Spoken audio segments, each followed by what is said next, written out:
90% junior ডেভেলপারদেরকে আমি এই ৫ টা মিস্টেক করতে দেখি। তার মধ্যে নাম্বার 1 হচ্ছে ওরা যদি কোনো একটা এরর খায় বা কোনো কিছু যদি কাজ না করে, ওরা সাথে এটার সলিউশন খোঁজার জন্য পাগলা হয়ে যায়। কপি পেস্ট করে কোনো রকমে হচ্ছে Google এ সার্চ দিয়ে বা ChatGPT এ সার্চ দিয়ে সলিউশন নিয়ে এসে প্রবলেমটা থেকে বাঁচার চেষ্টা করে। কিন্তু ওরা ২০ টা মিনিট বা ০.৫ ঘন্টা সময় নিয়ে চিন্তা করে না যে আচ্ছা এই যে এররটা খাইলো এটা কি বলছে কি? এটা কোন জায়গা থেকে উৎপত্তি হইছে? কেন উৎপত্তি হইছে?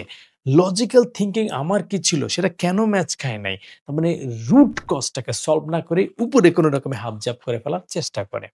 নাম্বার 2 কালের ভয়াবহ বিষয় হচ্ছে যে ওদের কোন একটা কিছু যদি লাগে, টুপুস করে ChatGPT বা AI এর কাছে দিয়ে সেই জিনিসটা তৈরি করে ফেলার চেষ্টা করে।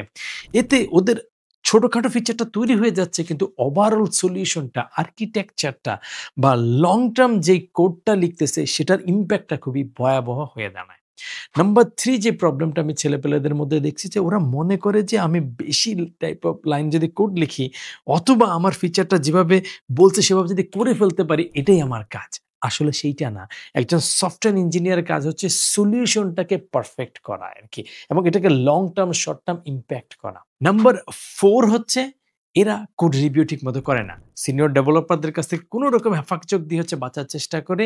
এমনকি তার কোডটা AI বা ChatGPT কে দিয়েও বলতেছে না যে, "আচ্ছা এই কোডটা কিভাবে ইমপ্রুভ করা যায় সেই সাজেশনটা আমাকে দাও।" নাম্বার 5 হচ্ছে ও যে অংশটাতে কাজ করে শুধুমাত্র সে ওইটা নিয়ে চিন্তা করে। কিন্তু তার টিমে যে আরো ৪-৫ জন কাজ করতেছে এবং ৪-৫ জন মিলে যে ওভারঅল সলিউশনটা পারফেক্ট হচ্ছে কিনা সেই দিকে ওরা ফোকাস দেয় না। আল্টিমেটলি তাদের কাজের ইমপ্যাক্টটা লং স্কেলে তৈরি হচ্ছে না। সো তুমি যদি জুনিয়র ডেভেলপার হয়ে থাকো এই ৫ টা প্রবলেম থেকে নিজেকে সরায় রাখবা। খুব দ্রুত ভালো ডেভেলপার হয়ে যেতে পারবা।